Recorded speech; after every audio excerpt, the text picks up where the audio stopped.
Graça e paz do Senhor Jesus a todos, continuando o estudo de João, capítulo 11, hoje. Ontem nós paramos quando Marta confessa: Senhor, eu creio que Tu és o Cristo, o Filho de Deus, que havia de vir ao mundo, e falei da importância de você fazer essa confissão também, né?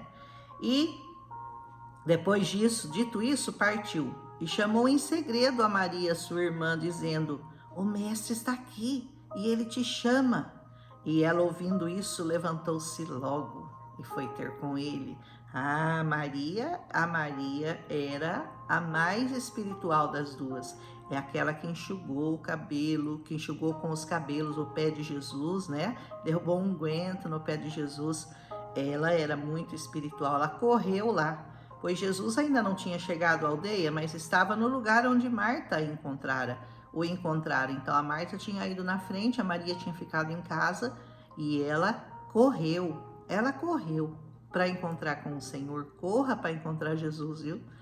Corra, faça como a Maria, sai correndo para encontrar Jesus, viu? Porque ele tá te esperando, ele tá batendo na sua porta, ele tá te pedindo, ele tá te convidando, ele tá te chamando. E se você continuar falando não, mais tarde, depois, um dia você fica, não dá mais tempo. E aí quando você bater lá na porta celestial, não vai abrir. Porque tudo que você tiver que fazer com o Senhor, pelo Senhor, para o Senhor, tem que ser aqui, tem que ser já, tem que ser nessa terra. E apressa, porque nós não sabemos quando será o dia que o Senhor vai nos chamar. Amém? Vendo, pois, os judeus que estavam com ela em casa e a consolavam, que Maria apressadamente se levantara e saíra, seguiram-na, dizendo: vai ao sepulcro para chorar ali. Tendo, pois, Maria chegado onde Jesus estava e vendo, lançou-se aos seus pés, dizendo-lhe: Senhor, se tu estivesses aqui, meu irmão não teria morrido. A mesma opinião, a mesma declaração de Marta. Ambas sabiam que ele tinha poder para impedir a morte do irmão, mas ainda não sabiam que ele podia levantá-lo da morte. Isso elas não sabiam. Elas criam até um ponto que Jesus podia evitar que ele morresse, mas não que pudesse ressuscitá-lo da morte. Em que ponto da sua fé você está? Você está no ponto de acreditar que Jesus pode não permitir que uma pessoa morra? Ou você está já no ponto de saber que ainda que ela esteja morta, ela vai ser ressuscitada por Jesus no último dia? Que ponto está a sua fé? Porque se nós acreditássemos verdadeiramente no que o Senhor vai fazer na ressurreição, nós não teríamos medo da morte. E muitas pessoas temem a morte ainda. Jesus, pois, quando a viu chorar e também chorando os judeus que com ela vinham, moveu-se muito em espírito. O espírito dele se moveu e perturbou-se. O espírito do Senhor se moveu por aquele caso, por aquele amigo, por aquelas mulheres que choravam por aquele homem, por Lázaro. Ele disse: onde vocês o puseram? Disseram-lhe: Senhor, vem aqui ver. E Jesus chorou. Esse versículo de número 35 de João 11 é o mais curto da Bíblia. Diz apenas 2 palavras: Jesus chorou. É tão importante isso que se você pararia nesse versículo e meditaria nele, você não vai encontrar nenhum versículo da Bíblia que esteja escrito Jesus sorriu. Nenhum. Porque ele veio para chorar por nós, para chorar a nossa morte, para chorar pelos nossos problemas. Ele veio não para se alegrar, mas ele veio fazer a vontade do Pai, e isso trazia sofrimento e dor para Jesus. Jesus, quando viu a aflição daquelas pessoas, ele chorou. Medita sobre Jesus chorou. Eu já chorei com Jesus chorou. Espero que você chore também. Disseram, pois, os judeus: vede como o amava. Olha como ele amava Lázaro. E alguns deles disseram: não podia ele que abriu os olhos aos cegos fazer também com que ele não morresse? Ele abriu os olhos do cego, por que ele não impediu a morte de Lázaro? Jesus, pois, movendo-se outra vez, ele estava sendo movido no espírito, o espírito dele estava se agitando dentro dele. Veio ao sepulcro, e era uma caverna, e tinha uma pedra sobre ela, sobre a caverna. Todos os sepulcros lá tem uma pedra bem grande, que é difícil de ser removida, porque ela é muito pesada. Jesus disse, tirem a pedra. Marta, irmã do defunto, disse, Senhor, já está cheirando mal, porque já são 4 dias. Jesus disse, eu não falei para você que se você crer, você verá a glória de Deus? Quando o Senhor vai fazer um milagre, ele espera uma atitude de você. Algo que você pode fazer, ele não fará. Quando ele disse àquelas pessoas, tira a pedra, ele estava dizendo exatamente isso. Porque para uma pessoa que ia ressuscitar um defunto, qual seria o problema de dizer para a pedra, pedra, sai daí? E a pedra obedeceria, com certeza.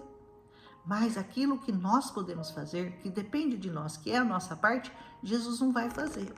Jesus vai fazer o impossível por você, mas o possível você tem que fazer. É você que vai fazer, é você que vai agir, é você que vai se mover em direção ao Senhor. O Espírito dele está se movendo. Olha aqui, várias vezes o Espírito dele está se movendo na direção daquilo que ele pode fazer, que é além da nossa capacidade humana. Mas dentro da nossa capacidade humana, ele não vai fazer nada. Ele não vai fazer nada. Ai, Senhor, vem varrer a casa aqui para mim. Como assim? É você que vai varrer a casa. Ai, Senhor, o Senhor vai fazer...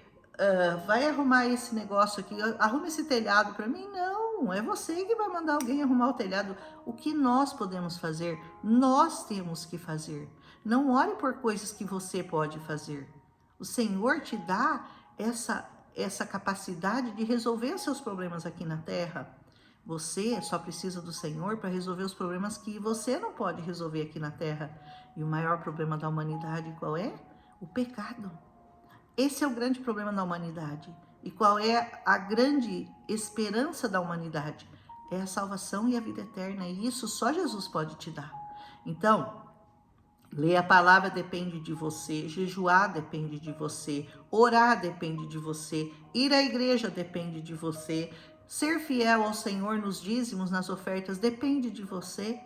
Aí você não quer ser fiel em nada, você não quer ir na igreja, você não quer dizimar, você não quer servir, você não quer se mover uma palha, mas quer que Jesus mova o mundo a seu favor. Sabe quando isso vai acontecer? Se eu conheço essa palavra, nunca. Não vai acontecer.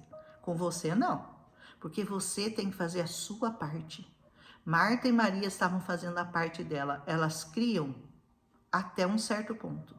Mas hoje nós já sabemos que Jesus passa do ponto da fé de Marta e Maria. É uma fé que vai ser alavancada naquele momento. Porque umas coisas maiores elas veriam do que elas eram capazes de crer. Jesus é capaz de fazer por você coisas muito maiores do que você pode crer. Mas você tem que se mover em direção ao Senhor. Mova-se em direção a Ele. Seja fiel a Ele. Você quer que Ele seja fiel a você? Seja fiel a Ele. Não é dentro da sua casa assistindo Netflix, lá olhando o passarinho cantar, que o Senhor vai se mover na sua direção. Ele não vai. É você que vai se mover na direção dele. Mas quando você o encontrar, como Marta e Maria foram para encontrá-lo, aí grandes coisas ele fala, e as coisas vão ressuscitar na sua vida. Grandes coisas irão acontecer na sua vida. Amém? Aleluia, você crê nisso? Pediu para tirar a pedra. Tiraram, pois, a pedra. E o defunto jazia. E Jesus levantou os olhos para cima e disse, Pai, graças eu te dou por haveres me ouvido. Quando o Espírito do Senhor se moveu, ele já havia pedido ao Pai, ressuscita ele, Senhor. Ressuscita-o, para que eles possam ver a tua glória, para que eles possam dar glórias ao teu nome, e o meu nome também seja glorificado em ti. Eu bem sei que me ouves, mas eu disse isso por causa da multidão que está em redor, para que creiam que tu me enviaste. Jesus já sabia o que ia acontecer, ele já sabia, ele já cria na ressurreição de Lázaro, mas ele queria que aquelas pessoas, ele queria ativar a fé daquelas pessoas. Como está a sua fé? Ela está bem ativada ou ela está aí morninha? Como Jesus vai vomitar aqueles que estão mornos. Ele diz, oxalá você fosse frio ou quente, porque morno eu vou vomitar. Já tomou água morna? Dá vontade de vomitar? É disso que Jesus está falando. Água fria dá para beber, água quente, um chazinho quente também dá para descer, né? Mas água morna é muito ruim, é indigesto. E é disso que o Senhor estava falando. Ele queria ativar a fé daquelas pessoas que estavam ali para ver o milagre. Tendo dito isso, chamou com grande voz: Lázaro, sai para fora.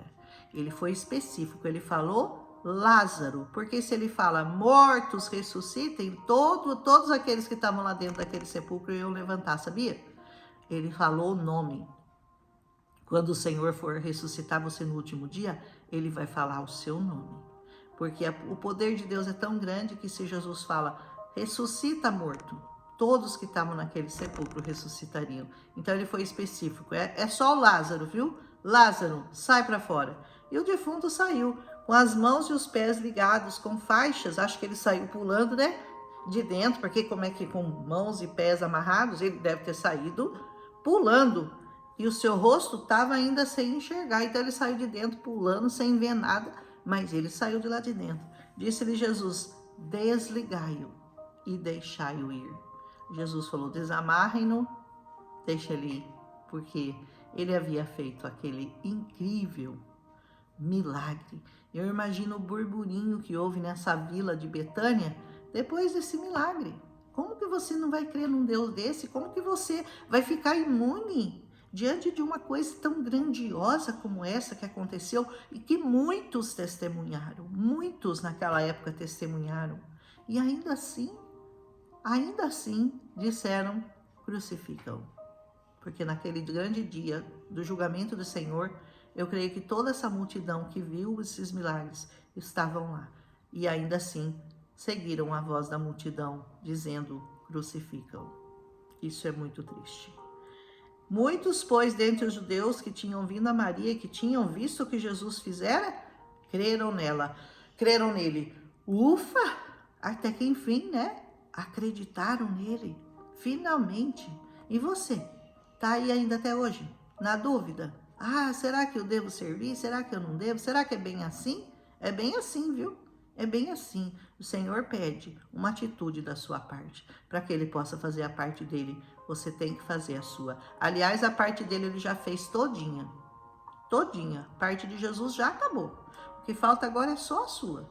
Você ir ao encontro dele, porque ele já veio ao seu encontro, ele já deu a sua vida, ele já morreu, ele já ressuscitou, ele já provou, comprovou, tornou a provar, com provas muito substanciais. É impossível você não crer em tudo que Jesus fez, porque foi registrado por muitas pessoas. Muitas pessoas viram o que o Senhor havia feito. Mas alguns deles, olha só como teve os que não creram. Muitos creram, mas alguns foram ter com os fariseus e disseram-lhe o que Jesus tinha feito. Eles foram lá, falaram, olha, ele ressuscitou um morto, então nós estamos em grande perigo, porque verdadeiramente ele é o Cristo, e nós vamos ter que nos submeter a ele. Eles foram lá contar para os fariseus o que tinha acontecido. E você acha então que os fariseus, ouvindo o que eles foram falar, creram nele também? Fala, nossa, mas se ele ressuscita morto, o que nós estamos esperando? Vamos lá segui-lo. Não. Os principais dos sacerdotes formaram um conselho e diziam, que faremos? Porque esse homem faz muitos sinais. O que nós vamos fazer para calar a voz dele? Para que ele não se sobressaia a nós. Sabe o grande problema do homem? Querer ser o centro do mundo, não deixar que Jesus sobressaia na vida dele, domine a vida dele, seja o único dono da vida dele. Ele quer ter controle da vida dele. Esses fariseus queriam isso, queriam continuar sendo os chefes, os que eram ouvidos por todos, respeitados por todos. Eles não queriam abrir mão desse cargo. Então eles preferiram fazer um conselho para matar Jesus, porque os sinais que ele estava fazendo eram muito evidentes e não havia como negar. Amém? Se o deixarmos assim, olha a ideia dele, todos crerão nele. E virão os romanos e tirar-nos-ão o nosso lugar. Ah, olha qual é o problema? E a nação. Olha qual é o problema. Perdeu o lugarzinho deles, porque o lugarzinho deles era confortável. O lugar de sacerdote naquele tempo, as pessoas passavam muitas dificuldades nas mãos dos romanos. os judeus, mas os sacerdotes não, porque os sacerdotes eram respeitados, porque os romanos sabiam que se eles estivessem debaixo do domínio do sacerdócio deles, eles iam ficar pianinho, iam ficar quietinhos. E os sacerdotes não queriam perder privilégios. Para que nós vamos perder privilégio? Dando honra, dando glória a esse que faz todos esses milagres e que é verdadeiramente o Cristo, o Filho de Deus. E Caifás, um deles, que era sumo sacerdote naquele ano, lhes disse: vós nada sabeis, nem considerais que nos convém que um homem morra pelo povo e que não pereça toda a nação? Ora, ele não disse isso de si mesmo, mas sendo sumo sacerdote naquele ano, ele profetizou que Jesus devia morrer pela nação. Ele profetizou a morte de Jesus, o Caifás. Você pensa que ele disse: eu vou dar minha vida por vocês? Vou me sacrificar? Não, deixa Jesus morrer por vocês. Deixa ele ser sacrificado. E não somente pela nação, mas também para reunir em um corpo os filhos de Deus que andavam dispersos. Aleluia! Desde aquele dia, pois, consultavam-se para quê? Para adorarem? Para se renderem a ele? Não, para o matarem. Para matarem o Senhor. Muita gente ainda quer matar o Senhor dentro de si mesmo, porque a voz do Senhor obriga a sua voz declinar, a sua voz descer, porque ele passa a ser o centro da sua vida. Amém? E as pessoas não querem se submeter ao Senhor, porque submeter-se ao Senhor significa santificar-se. E as pessoas não querem buscar a santidade, elas preferem continuar com seu pecado favorito, elas preferem continuar levando a vida conforme elas querem, respeitando só o desejo delas mesmas, o enganoso coração delas, para não se submeter ao Senhor Jesus. Jesus, pois, já não andava manifestadamente entre os judeus, mas retirou-se dali para a terra junto do deserto, para uma cidade chamada Efraim, e ali ele ficou com os seus discípulos. Jesus já não podia mais andar manifestadamente entre os judeus, porque ele sabia que eles estavam procurando uma maneira de matá-lo e ainda não havia chegado a sua hora, não havia chegado a Páscoa. Ele sabia que ele era o Cordeiro Pascal e ele tinha que ser sacrificado na Páscoa, tinha que ser levantado numa cruz, como ele já profetizou, para que ele ressuscitasse no terceiro dia. E estava próxima a Páscoa dos judeus, e muitos naquela região subiram a Jerusalém antes da Páscoa para se purificarem. Buscavam, pois, a Jesus e diziam uns aos outros, estando no templo: que vos parece? Não virá a festa? Será que ele não vai aparecer?